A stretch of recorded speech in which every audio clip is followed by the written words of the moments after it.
கமலஹாசன் அவரோட டைலாக் தான் சொல்ல விரும்புறேன். இன்னைக்கு யார் வந்து பழம் பறிச்சு சாப்பிட்டாலும் அந்த விதையை போட்டது அனைத்து இந்திய அண்ணா திராவிட முன்னேற்ற கழகம் தாங்கிறத சொல்லிக்கிறேன். இப்ப வந்து நம்ம நிதிநிலை அறிக்கையும் வேளாண் பட்ஜெட் மாதிரியும் நம்ம பேசணும்னு பார்த்தா, இந்த நிதிநிலை அறிக்கை வேளாண் பட்ஜெட் எல்லாமே மாண்புமிகு இதய தெய்வம் புரட்சி தலைவி அம்மா அரசால கொண்டு வரப்பட்ட அனைத்து திட்டங்களையும் தான் மீண்டும் அதை பேர் மாற்றி கொண்டு வந்திருக்கீங்க. தாலிக்கு தங்கம் திட்டம், அதை வந்து அண்ணன் சீர் திட்டம் சொல்லியிருக்கீங்க. மாண்புமிகு இதய தெய்வம் புரட்சி தலைவி அம்மா அவர்கள் ஆட்சி காலத்தை வந்து தாலிக்கு தங்கம் திட்டத்தில் வந்து வெறும் தங்கத்தை கொடுத்தோம் அப்படின்ற மட்டும் இல்லாம பட்டதாரி பெண்களுக்கு 50,000 ரூபாய் ரொக்க பணமும், பட்டம் படிக்காத பெண்களுக்கு 25,000 ரொக்க பணமும் கொடுத்தாங்க.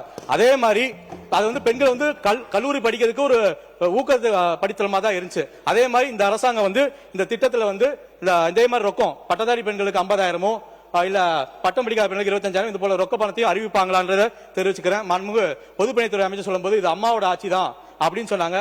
அம்மாவோட ஆட்சி தான் நீங்க சொல்லும் போது ஏன் இந்த திட்டத்தை அம்மா பேர்லயே வழங்கிடக்கூடாது? ஏன்னா இதெல்லாம் சிறப்பான திட்டம், அதனால அம்மாவோட ஆட்சி தான் ரொம்ப சந்தோஷமா சொன்ன பொதுப்பணித்துறை அமைச்சர்கிட்ட ஒரே ஒரு கேள்விதான், இது அம்மாவோட பேர்லயே அறிவிச்சிடலாம்ல அப்படின்றதான் இது. மேலும் தங்க மோதிரம், தாய்மாமன் தங்க மோதிரம் திட்டம்னு கேட்டிருக்கீங்க.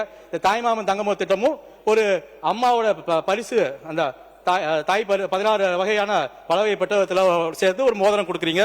வாழ்த்துக்கள். மேலும் அம்மா கொண்டு வந்த பசுமை வீடு திட்டங்களை பத்தி சொல்லிருக்கீங்க. இந்த அம்மா இதுல வந்து 3.10 லட்சத்துல இருந்து 5 லட்சமா உயர்த்திருக்கீங்க, வரவேற்கிறோம். ஆனா இதுக்கும் வெற்றி வீடு கட்டும் திட்டம்னு சொல்லிருக்கீங்க. மேலும் கிராமப்புற பெண்களுக்கு கறவை மாடு திட்டம், இதெல்லாம் வந்து ஆண்மை உறுப்பினர் திருமதி ரா சத்யபாமா அவர்கள் சொல்ல முடியாது, அவரால் சொல்ல முடியாது, 10 பக்கம் வச்சிருக்காரு கையில. சொல்லுங்க, உட்காருங்க. நன்றி நன்றி சொல்லி முடிங்க. மாணவ உறுப்பினர் நன்றி சொல்லி முடிங்க.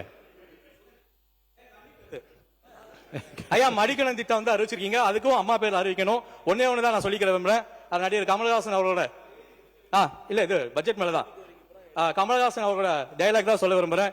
இன்னைக்கு யார் வந்து பழம் பறிச்சு சாப்பிட்டாலும் அந்த விதையை போட்டது அனைத்து இந்திய அண்ணா திராவிட முன்னேற்ற கழகம் தாங்கிறத சொல்லிக்கிறேன். மேலும் இந்த பட்ஜெட்ல வந்து 2,500 ரூபாய் உதவித்தொகை பத்தி எந்த அறிவிப்பும் இல்ல, 6 மானிய சிலிண்டர் பத்தி எந்த அறிவிப்பும் இல்ல, இலவச பேருந்து பத்தி எதுவும் இல்ல, விவசாய கடன் சொல்லி எந்த அறிவிப்புமே இல்ல, வீட்டுக்கு ஒருத்தருக்கு மோட்டார் சைக்கிள் தரீங்க அந்த அறிவிப்பு இல்ல, மேலும் வீட்டு ஒருவருக்கு அரசு வேலை வாய்ப்புன்னு சொன்னீங்க, அதை பத்தியும் எந்த அறிவிப்பும் இல்ல. மேலும் இபி பில் வந்து பல மடங்கு உயர்ந்து இருக்கு. 500 யூனிட்டுக்குள்ள வந்துச்சுன்னா 200 யூனிட் தரங்க ஃப்ரீயா தரீங்க. ஆனா உங்களோட தேர்தல் அறிக்கையில மாதம் 200 யூனிட் ஃப்ரீயா தரன்றதை நீங்க அறிவிச்சிருக்கீங்க.